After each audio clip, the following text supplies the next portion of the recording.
Hello, everyone. I hope you're doing well. I wanted to make this video because yesterday was 580 days since Sebastian Wayne Drake Rogers has been missing.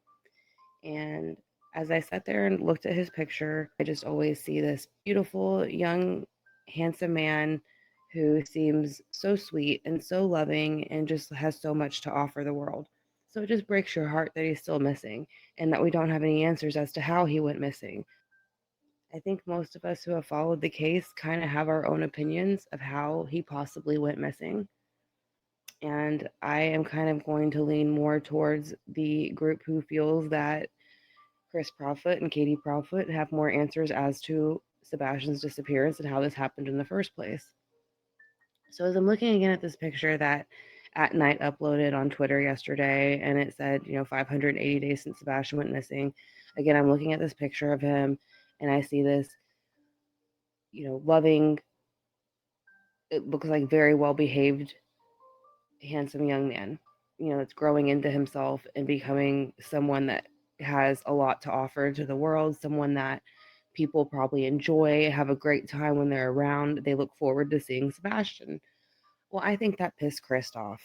I think Chris couldn't take that as Sebastian was getting older and he was becoming more of a young man and becoming, everything that Chris isn't. I think that it bothered him.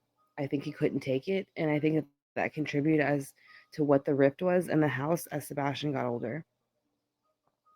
So I think what also breaks your heart about it is, Chris never looked at Sebastian as an ally, as a stepson, someone as another man who could be there and be supportive to him and back him up. Instead, he made him the enemy because that's all Chris seems to know how to do.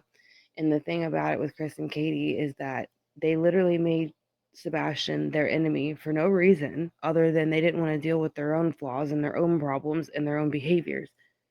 So they took it out on this child, their own child, an extra vulnerable child because of his situation that he's been dealt. So instead of protecting him even more and finding an ally in Sebastian, they made him their enemy. And the longer that time goes on, I start to feel like I always try to approach this case with just calmness and never get upset and never show emotion or even really express what I truly feel about Chris and Katie and what should be happening to them for this whole situation.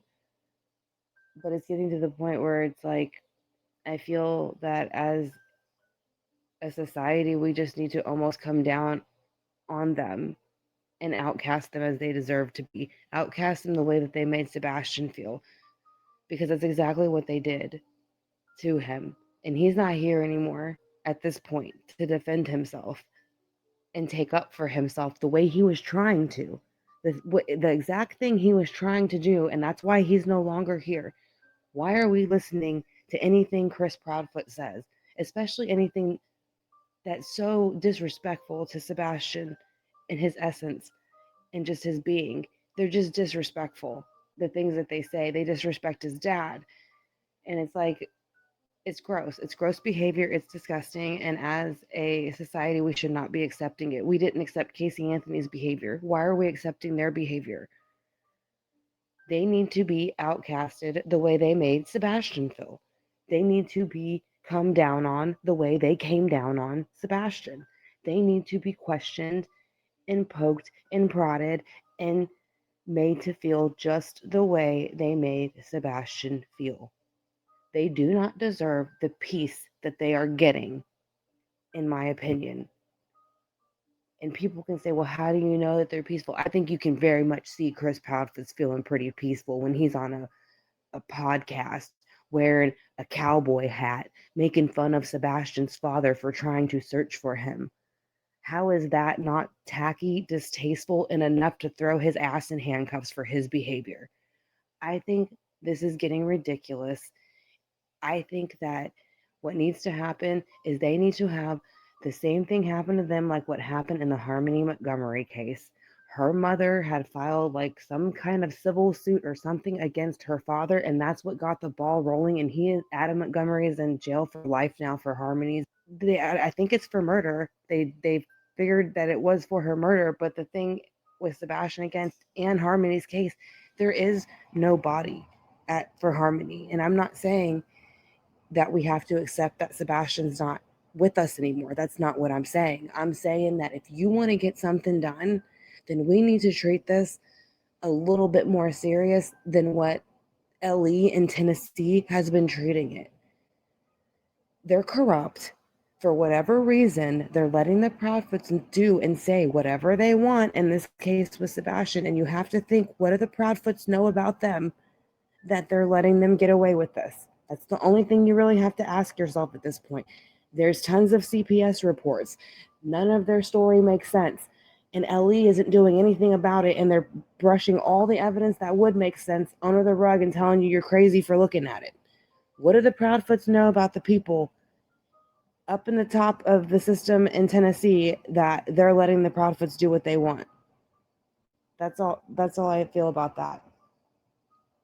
But again, I just think going down the route that Harmony Montgomery's case went down is the best option to do with Sebastian's. Again, with Harmony Montgomery's case, her mother was able to file civil suits against her father, and that's what led to him being charged with her murder and her disappearance.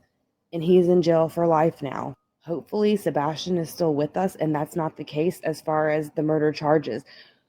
But whatever we need to do to get them put in handcuffs and get some more answers for Seth and his dad, then I think we need to do that at this point. It's been 581 days that Sebastian has been gone. Sebastian is on the spectrum. He should never have went missing in the first place. A child with autism who is not a wonder is not going to just take off. That was their story in the first place. And again, in that very first interview that they gave, when Katie makes that wailing cry towards the end, she looks at Chris and says, I just want them to bring him back. And he looks at her and says, they will. Is that not a strange exchange for somebody who just told you they think that he ran out the front door on his own or whatever the story was?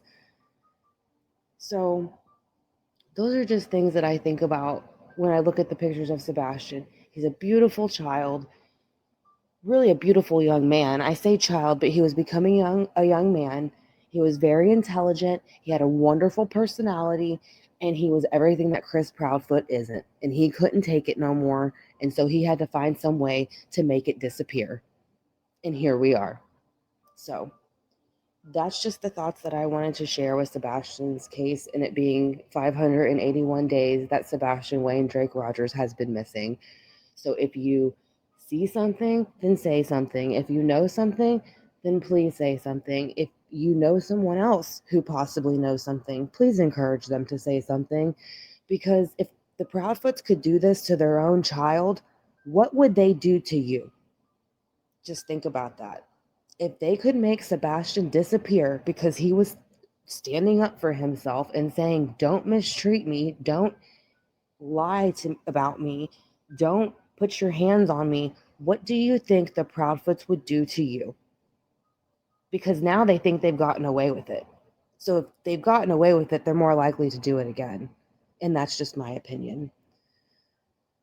But I hope everyone has a good one, and I will be trying to do a live and a video again soon. And until then, I hope you all take care, and I will see you then. Bye.